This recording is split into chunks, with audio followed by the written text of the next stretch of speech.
열왕기상 16장 29절에서부터 34절. 이 본문의 말씀, 여기에 배경이 되고 있는 역사적 상황, 그리고 그 역사 상황 속에서 이 북쪽 이스라엘 사람들이 어떻게 처신했는지, 스스로는 하나님의 백성이라 자부를 하지만은, 그러나 주어진 그 상황에서 또 사회생활 속에서 하나님의 백성답게 처신할 수 있었는지, 처신하지 못했다고 하면은 어떤 요인으로 인해서 하나님의 백성이라고 하는 스스로 그렇게 자부심을 가지고 자신들의 정체성을 주장하는 이것과 모순되는, 위배되는 그런 삶을 쉽게 살 수 있었는지, 이것을 우리가 좀 살펴볼 수 있기를 바랍니다.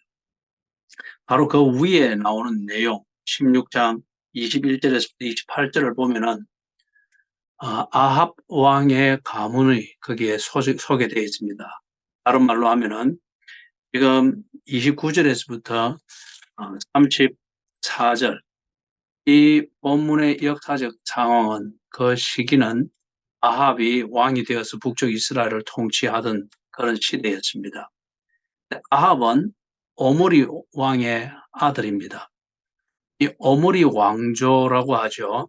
오므리로부터 시작해서 그 아들이 통치하던 이 시기를 북쪽 이스라엘 역사에서 오므리 왕조 이렇게 말을 합니다. 이 오므리 왕조 때에, 특히 오므리 왕조의 2대 왕이었던 아합 왕 때에는 북쪽 이스라엘이 상대적으로 상당히 강했습니다. 그리고 경제적으로도 부유해졌고요. 군사적으로도 상당히 안정적이었습니다. 주변에 있던 제국들의 세력에 비하면은 미미합니다만은, 그러나 가나안 땅, 여기 있는 소수 민족들, 그리고 그런 국가들, 이것에 비하면은 개중에서는 가장 강대한 그러한 상태가 되었습니다. 그렇기 때문에 이 아합 왕 때에 경제적으로도 안정이 되어지고 군사적으로도 상대적으로 자기 지역 안에서는 한 그러한 부강한 그런 나라가 되었죠. 일이 되니까 아합 왕을 비롯하여서 그 국가에 있는 이스라엘 백성들이 생각이 상당히 좀 다를 수가 있겠죠. 사람이 아주 어려울 때도 생각과 판단하는 기준이 달라질 수 있듯이, 여유가 생기면은, 그리고 자기 자신이 뭔가를 했다고 하는 이 성취감으로 인한 자신감이 커지면 커질수록 사람이 평소에 거기에 이렇게까지 가지고 있던 가치관이든지 생활하는 태도든지 이런 것이 변질이 될 수가 있습니다. 지금 이 아합의 경우가 그러하고, 아합의 통치 아래 있던 이스라엘 백성들의 상태가 좀 그러합니다. 아합의 면을 잠시 살펴보면은 29절에서부터 33절 여기에 나오는 내용을 볼 때에 아합이 참 악하다고 합니다. 지금 그래서 이 열왕기하 여기에는 보면은 각 왕들의 그 통치 기간과 그들의 통치하는 그 도덕성이든지 이것이 악하냐 선하냐 이걸 판단하거든요. 평가하거든요. 그런데 그것을 평가하는 기준은 경제적 관점도 아니고 군사적 관점도 아니고 외교적 관점도 아닙니다. 그들의 선하냐 악하냐를 평가하는 관점은 신명기적 관점입니다. 다시 말해서 신명기에서의 특징은 하나님께서 이것을 해라, 이것을 하지 말아라, 법을 주셨죠. 그래서 그 법에 충실할 때에는 순종하기 때문에 하나님께서 법에 약속된 복을 주신다고 했고, 그 법을 순종함에 있어서 태만하거나 거부할 때에는 그 법으로 보정되어 있는 이 약속들, 이게 그들에게는 해당이 되지 않는다고 했습니다. 다른 말로 하면 저주죠. 그래서 해라, 하지 말아라. 하나님의 뜻을 사람들이, 특히 이스라엘 백성들이 알 수 있도록 법으로 주셨습니다. 그래서 이 법을 순종했느냐 선합니다. 부정했느냐 악합니다. 지금 이 기준에서 열왕기 상하에 나오는 북쪽 이스라엘과 남쪽 유다의 왕들의 각 개별적인 왕들의 그러한 정치와 그들의 삶이 선했는지 악한지를 판단하는 겁니다. 그래서 이 아합 왕으로 치면은 경제적 관점에서 볼 때는 공을 세운 왕입니다. 그리고 군사적 관점에서 볼 때는 나름대로 안정을 찾았던 그런 왕입니다.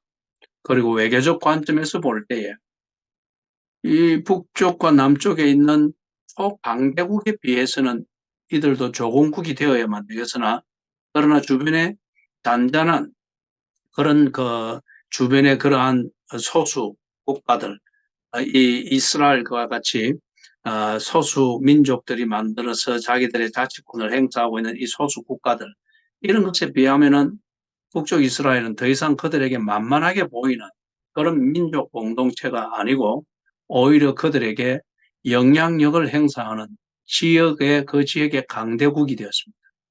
그러면은 아합이 외교적으로도 정치를 잘한 왕이 될 수 있겠죠. 예를 들면 경제적인 관점에서 볼 때 아합은 성공한 왕입니다. 군사적 관점에서 볼 때 아합은 백성들에게 안정을 주고 평화를 만들어준 그러한 기억할 만한 왕입니다. 그리고 외교적 관점에서 볼 때에 국격을 높였고 그리고 주변 나라들, 인접해 있는 나라들 그들에게 대해서는 영향력을 행사하는 지역의 강대국이 될 정도로 백성들에게 칭찬과 평가를 받을 만한 왕이었습니다. 그러나 하나님의 관점에서 볼 때, 하나님의 눈으로 볼 때에 아합은 악한 왕이었습니다.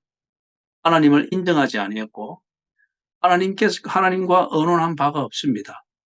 그리고 하나님께서 이스라엘 국가가 존재해야 되는 그 이유, 이것을 그는 무시했습니다. 그렇기 때문에 하나님의 눈으로 볼 때에 아합은 악한 왕이었습니다.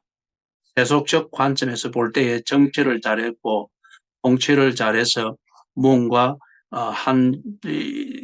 잠시 동안이라도 평화와 부귀를 누릴 수 있는 이런 걸 준 통치를 잘한 왕일지는 모르지만은 하나님의 눈에는 악한 왕이었습니다.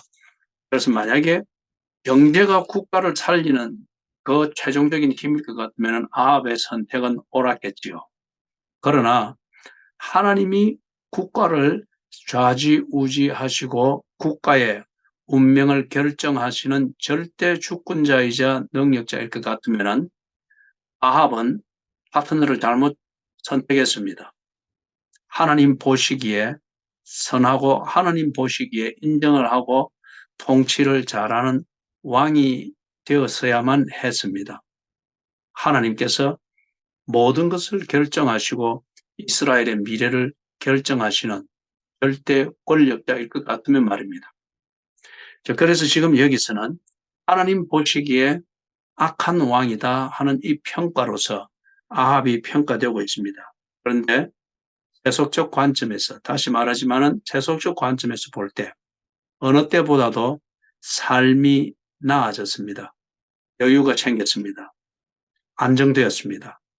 전쟁으로부터 위협을 느끼면서 늘 도망갈 준비를 하는 이것 때문에 임시 방편에 삶을 살고 뭐 직업이면 직업 이런 게 그런 분위기가 아니었습니다. 그런 것 같으면은 이게 어떤 것을 신앙적 관점에서 볼 때 이런 분위기가 어떤 영향을 초래할까요? 앞에서도 말했던 것처럼 사람들이 아주 어려울 때 평상시 자기가 그렇게 판단하고 생활하던 그런 가치관 그리고 도덕적 수준과 기준 이게 바뀝니다. 아주 어려움에서 먹고 살기 위해서 아니면은 생명의 위협에서 벗어나기 위해서 그것에 유익하다 싶은 대로 판단하고 처신하는 게 대부분이죠. 반대로 사람이 그런 위기에서 벗어나서 좀 여유가 생기고 그리고 무언가 심리적 안정이 있고 이렇게 될 때에 그때 또한 사람들은 평소에 생각하고 판단하고 처신하던 이 가치관이 허물어집니다. 그리고 그 가치관에 따라서 처신하던 도덕적 기준과 수준 그리고 그것에 대한 가치 이것도 역시 변질이 되어집니다.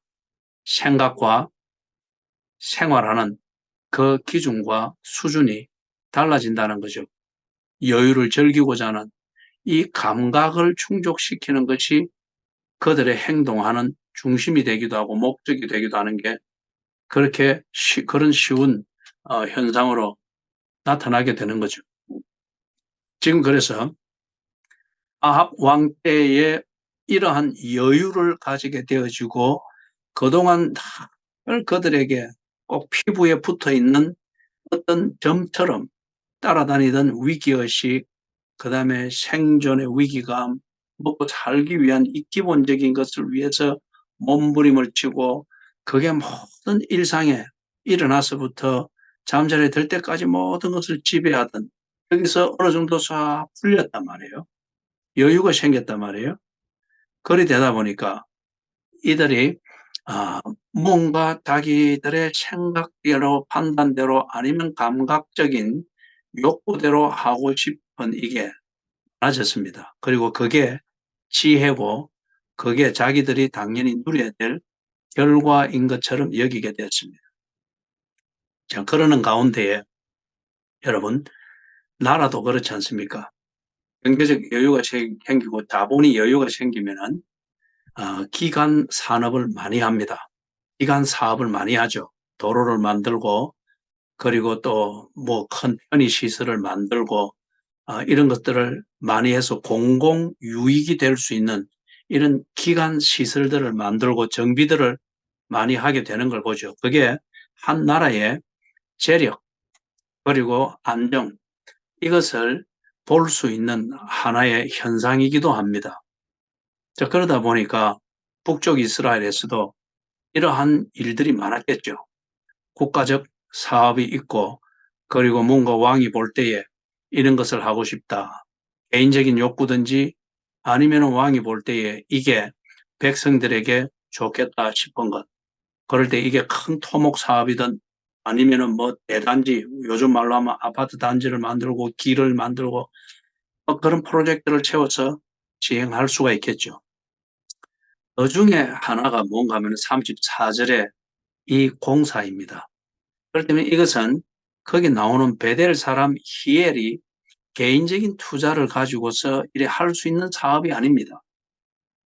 약 550년 전에 폐허가 되었던 여리고성 이것을 다시 재건해가지고 자신의 어떤 수익 사업을 한다. 이거는 개인적으로 할 만한 사업이 아닙니다. 너무 큽니다.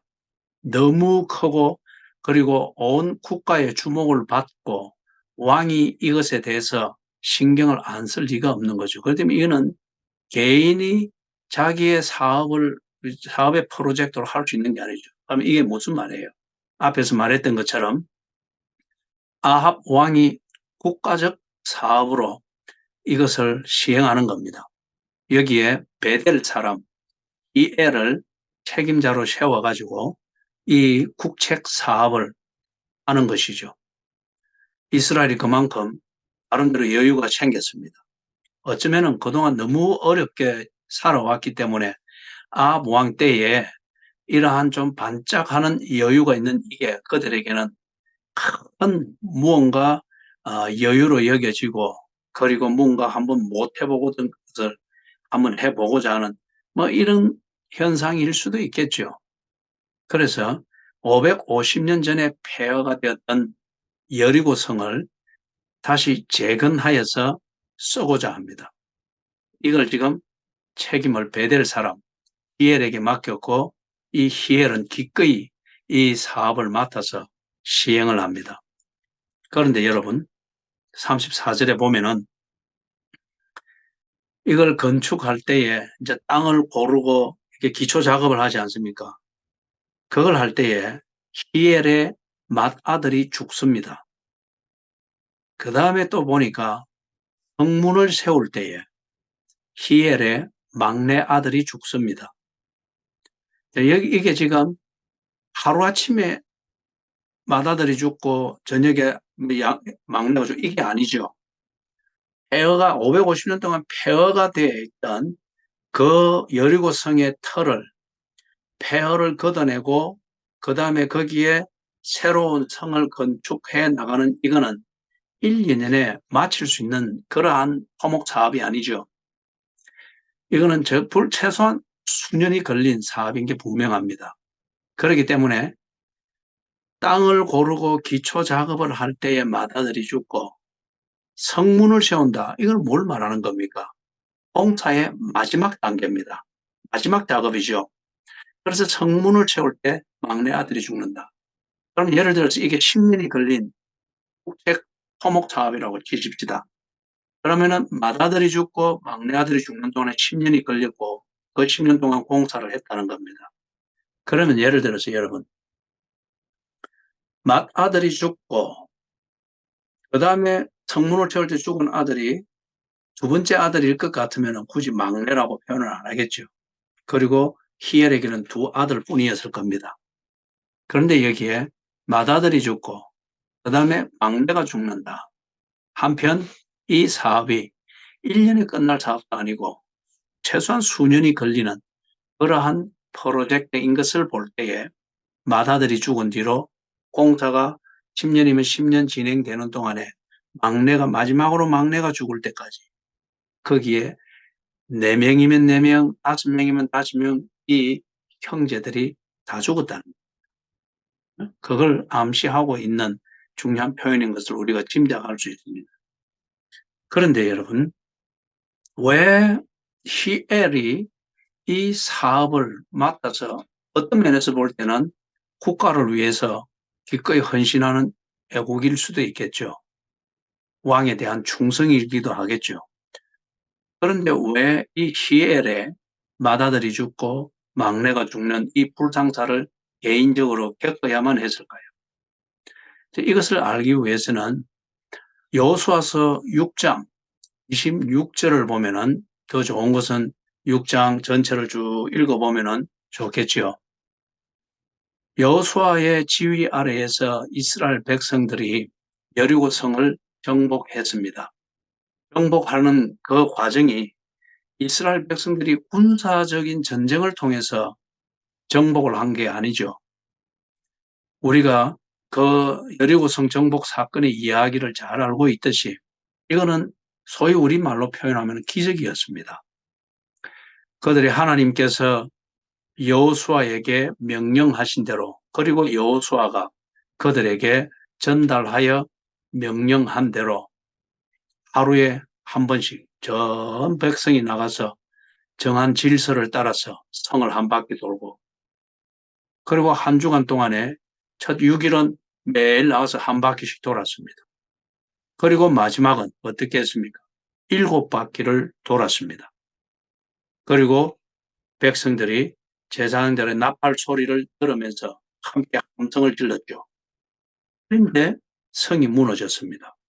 황폐화 될 정도로 강건히 무너졌습니다. 그들의 힘이나 군사력이나 어떤 이런 것으로서 무너뜨린 것이 아니라 하나님께서 명령하신 대로 순종했습니다. 그리고 하나님은 그들에게 땅을 주겠다고 하는 그 약속이 성취되는 첫 증거로서 여리고 성을 무너뜨리고 그리고 이스라엘 백성들이 그 성을 차지하면서 여리고로부터 해서 약속의 땅 가나안 땅에 정복 전쟁을 쭉 진행해 나가도록 했거든요. 여리고 성이 하나님의 약속의 성취, 다른 말로 하면 하나님은 약속한 대로 이스라엘 백성들을 이끄시고 그리고 약속한 것은 반드시 지키시는 분이시다. 그렇기 때문에 너희들이 하나님의 약속 이것을 굳게 믿고 너희들에게 준 이 젖과 꿀이 흐르는 땅, 약속의 땅에서 약속을 성취하는데 너희들이 해야 될 이 일들을 두려워하지 말고 하나님의 약속을 절대 믿고 하라는 것입니다. 증거였죠. 그래서 이 이스라엘 백성들이 여리고성을 무너뜨린 다음 그 정복 전쟁을 해 나가는 겁니다. 그때에 회파되어진 여리고성을 보면서 백성들도 다 놀랐습니다. 이 터를 보면서 여호수아가 그 백성들에게 이 약속을 준 겁니다. 그게 여호수아서 6장 26절에 보면은 잘 정리가 되어 있습니다. 무너진 이 여리고성을 세우기, 다시 재건하기 위해서 기초를 닦는 자는 맏아들이 죽을 것이고, 그리고 이 성에 세워서 성문을 달 때는 성문 다는 자의 막내 아들이 죽을 것이다. 이걸 여호수아가 하나님이 주시는 말씀대로 그들에게 전했습니다. 백성들은 이걸 기억했습니다. 그리고 어떤 경우에도 무너진 이 여리고성을 재건하려고 시도하지 아니했습니다. 한편 무너진 여리고성 그것은 손대지 않되 그 근처 어딘가에 그 여리고에서 사는 거주지를 그들은 만들었습니다. 무너진 터 위에 지은 것이 아니고 그 다른 그 터에 지었습니다. 그리고 그렇게 새롭게 지은 그 성을 원래의 여리고성 이름을 붙여서 여리고로 불렀을 것입니다. 왜냐하면은 구약 성경 역사를 쭉 이어오고 예수님 시대까지 올 때 보면은 여리고라는 이 도시 이름이 계속 사용되어지고 있지 않습니까? 자, 그렇기 때문에 여리고라는 이 성 이름은 보존이 되어서 오되 여호수아를 통해서 하나님이 경고하신 이 약속은 지켜져 왔습니다. 무너진 옛 여리고성 이것을 재건하고자 하는 지도가 없었단 말이에요. 그런데 그런 시간이 약 550년 정도 흘러가면서 지금 이 아합 왕 때에 베델 사람 히엘이 책임자가 되어서 이 성을 재건을 합니다. 시간도 오래 지났지만은 그러나 그 지나는 시간 동안에 사람들이 이 말씀을 기억했습니다. 그래서 감히 시도를 하지 않았습니다. 그런데 지금 이 아합 왕 때에 와가지고 첫째는 아합 왕이 하나님을 전혀 두려워하지 않는 왕이었습니다. 그리고 지 나름대로 정치를 하는데 여기 지금 자기 아내 이세벨을 소개하는데 어디 사람이라고 합니까? 시돈 사람이라고 하지 않습니까? 지금의 레바논 남쪽에 있는 아름다운 항구 중에 하나죠. 그 시돈 쪽에서 이세벨이 들어왔습니다. 아내로서 들어와가지고 가나안 땅에 있던 어떤 잡종교처럼 되어 있던 이 바알을 숭배하는 종교를 넘었습니다. 시돈 쪽 그쪽 지역에 있는 페니키아 쪽에서 그렇게 바알 신을 섬기던 이 종교 의식들과 문화들을 가지고 들어와서 잘 다듬었습니다. 왕성했습니다. 그리고 아합도 뭐 공처가해서 그렇는지 애처가해서 그렇는지 본인의 신앙인지는 모르지만은 바알 종교를 성심껏 열심히 섬긴 것을 거기서 표시를 하고 있습니다. 자, 그리고 나라가 뭐 어떻게든 부강해졌습니다. 안정을 찾았습니다. 여유가 있습니다. 왕으로서 자신감이 충실합니다.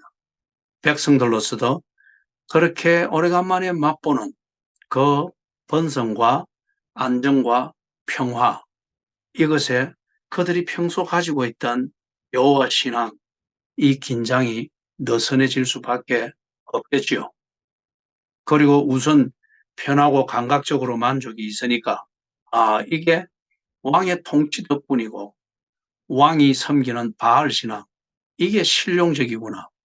그들의 사고방식과 감각이 자연스럽게 그렇게 넘어갈 수 있습니다.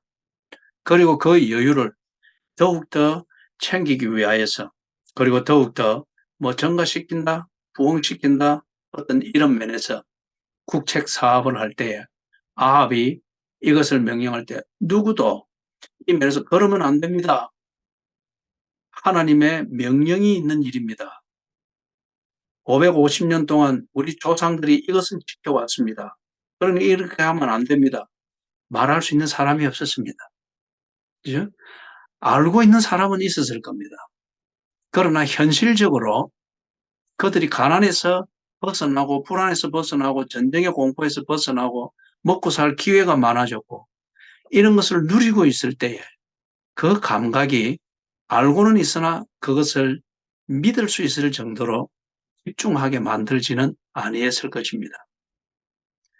여유 있는 삶이 우리에게 좋은 것이긴 하지만은 이 여유 있는 삶이 우리의 감각을 느슨하게 만드는 것, 이것을 볼 때에 여유 있는 삶이, 물질적으로 여유 있는 삶이 언제나 좋은 것만은 아니다 하는 것을, 가난할 때에도 조심해야 되겠으나 여유 있고 부유할 때에도 우리다움, 하나님 보시기에 신실한 삶의 지표를 지키는 것, 이것에 대한 긴장은 잃어서는 안 될 것입니다. 그러다 보니까 아합 왕 때에 이 국책 사업을 하고 히엘이 이걸 합니다. 그런데 하나님의 말씀은, 그리고 하나님의 약속은 변함이 없었습니다. 긴 세월 550년이 갔다고 해서 하나님의 약속이 햇빛에 발해서 낡아진 종이처럼 낡아지는 것이 아니라는 거죠.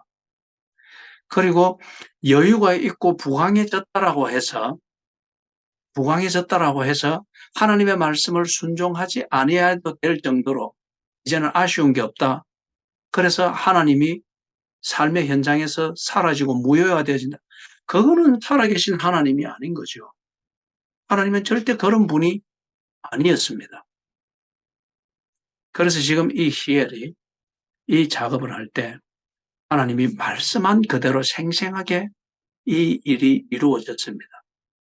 자, 한편 히엘이 이 작업을 할 때 맏아들이 죽을 때 히엘이 이런 소문, 자기에게는 뭐 소문일지도 모르겠죠. 이걸 못 들었을까요? 아니면은 누군가 그런 얘기를 안 해줬을까요? 그렇지만은 히엘이 그럴 때에 그 감각을 가지고 아, 하나님이 살아계시구나. 두려움을 가지고서라도 멈추어서 생각해 볼 만하고 다시금 재볼 만한데 히엘이 그러지 않았습니다. 뒤에 이어지는 걸 볼 때에 10년 걸린 사업이면 꾸준히 해왔습니다. 뭐 한편 보면 성실한 일꾼이고 자기 직업에 대해서 소신 있는 사람이다 볼 수는 있겠죠. 그러나 그 소신은 어리석은 소신이었습니다. 그죠? 그러면서 쭉 자기의 일을 다 마치고 마지막 성문을 세울 때 막내가 죽었습니다. 뭔가를 깨달아야 되지 않을까요? 깨닫지를 못했습니다. 여러분, 이런 면에서 히엘이 이것을 깨닫지 못한다 하는 것을 볼 때에 맏아들이 죽는 것과 막내 아들이 죽는 것, 그리고 그 안에 있는 아들들이 죽는 것이 모르겠어요. 어떤 참 가공할 만한 사건을 통해서는 아니면 사고를 당해서 죽는다. 충격을 받을 수 있겠죠. 그렇지 않는 것 같으면은 이 뭐 병이 들어서 아니면은 뭐 어떤 사고를 당해서 죽는다. 이럴 때에 히엘이 그것을 그냥 있을 수 있는 일로 큰 슬픔과 충격이긴 하지만 아비로서 자식이 죽는데 어찌 별보지 않고 충격이 없겠습니까? 그러나 그럴 수 있는 일이다 하는 것으로 받아들이게 될 때에 자연적인 일로 인생에 있어서 자연적인 일로 일어날 수 있는 일로 받아들이게 될 때에 하나님은 하나님의 말씀대로 시행하지만은 그러나 그 말씀을 보고 겪고 경험하고 있는 사람은 그걸 일어날 수 있는 자연적인 일로 합리화시키게 될 때에 하나님의 경고를 받을 수가 없습니다. 그죠? 그래서 예수님께서도 말씀할 때 그렇지 않습니까? 볼 수 있는 눈이 있는 자는 볼지어다. 들을 귀가 있는 자는 성령이 하시는 일을 들을지어다. 그렇지 않습니까? 그렇기 때문에 이 히엘이 하나님은 하나님의 약속대로 분명한 사건으로서 딱 보여주시지만은 히엘은 이 일들을, 이 가공할 만한 사건들을 인생에 있어서 일어날 수 있는 일로 여겼습니다. 슬프지만 인간적인 슬픔입니다. 그러나 의미는 찾지를 못했습니다. 그렇기 때문에 이렇게 간 겁니다. 사랑하는 여러분, 아합이 왕으로서 관심을 가졌던 것은 백성들이 좀 더 잘 먹고 편안하게 살고 체질처럼 찌들어 있는 그 어려움과 두려움에서 벗어나게 해주는 것. 어찌 생각하면 좋은 생각일 수 있습니다. 그러나 그것에만 집착하다 보니까 그것을 해결할 수 있는 것이다 여겨지면 그에게는 그게 무엇보다 중요했습니다. 그래서 그걸 이루는 것을 위해서 그는 바알을 섬기고 하나님을 무시하고 자연스럽게 했습니다. 하나님을 떠나는 이유입니다. 그 다음에 이 히엘 같은 경우는 어떤 면에서 보면은 그 시대가 주는 새로운 시대가 주는 상황에서 그의 감각을 잃어버렸습니다. 여유 있는 시대, 재미있게 살 수 있는 시대, 그것에 즐기는 삶이 되고 일상이 배이다 보니 그는 하나님을 생각하고 깊은 신앙은 없다 할지라도 하나님의 말씀, 그 말씀에 근거하여 일어나는 사건을 보는 눈, 그리고 그것을 볼 때에 가지는 그 근본적인 두려움, 이 두려움이라는 게 우리로 하여금 때로는 멈추게 만들지 않습니까? 이것을 잃을 정도로 그는 잠시 여유 있게 변한 그 시대와 사회 분위기에 젖어버렸습니다.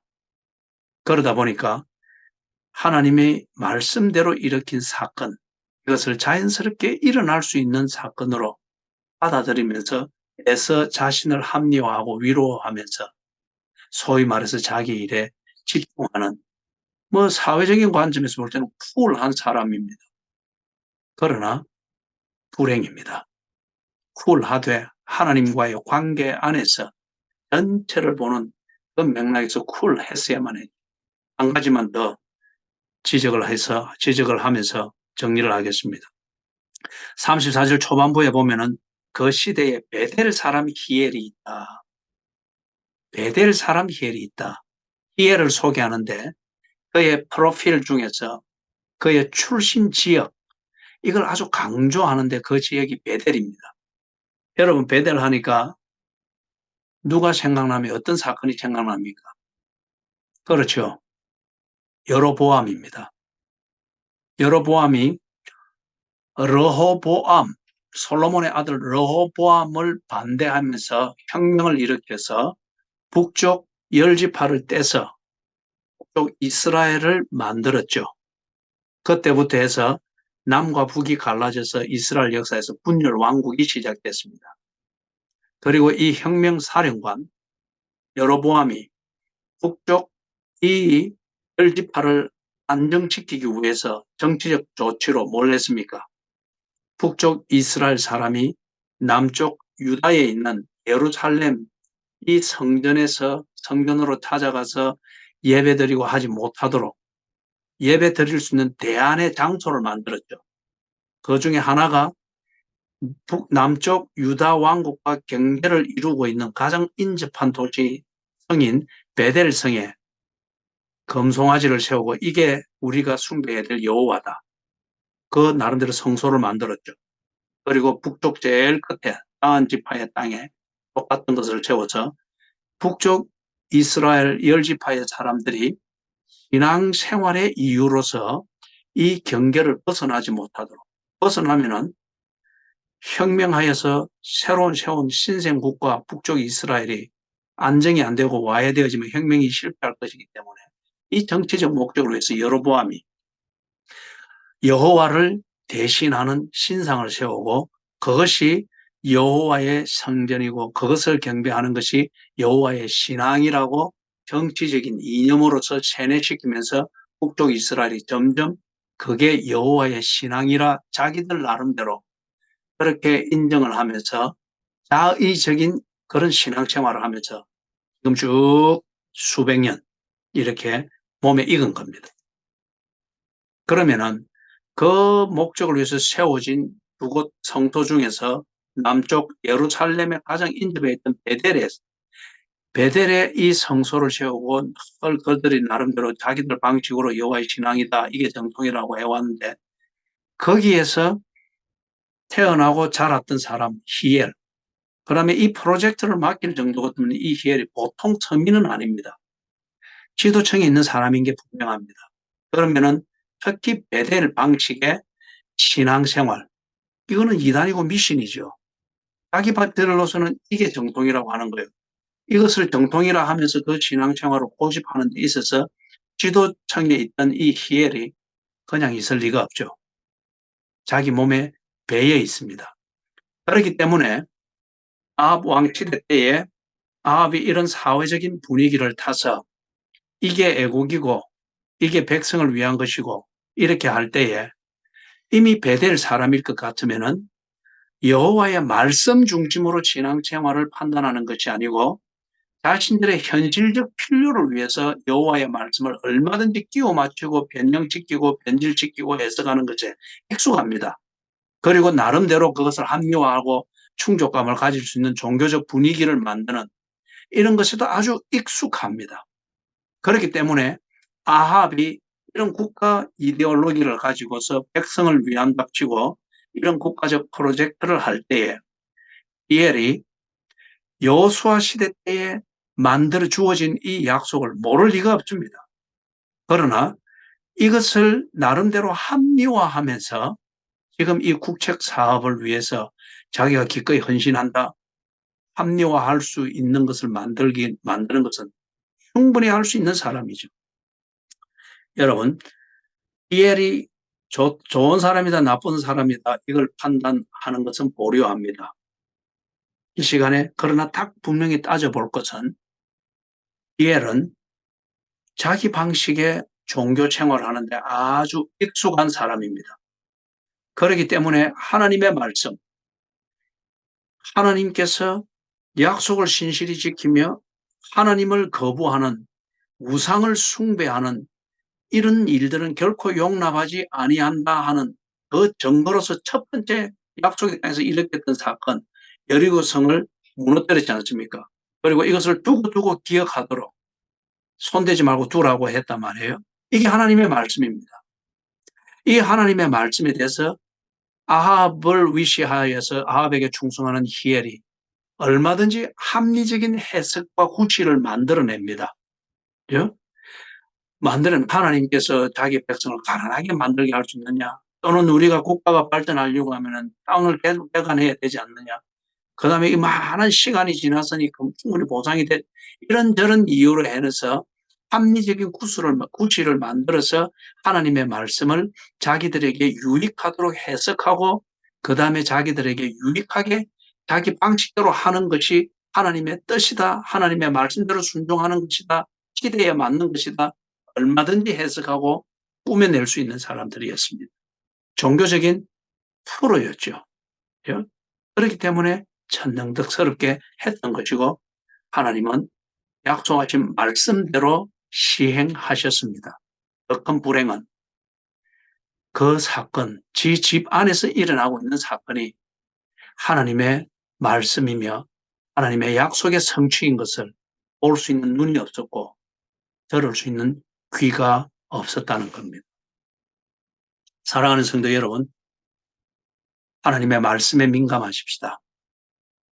시대의 정신에 민감한 것 필요합니다만은 그러나 하나님의 말씀에 민감한 이 감각을 잃어버린 채 시대의 정신, 시대의 분위기에 민감하게 처신하고 뭔가를 판단하고 지혜를 찾는다.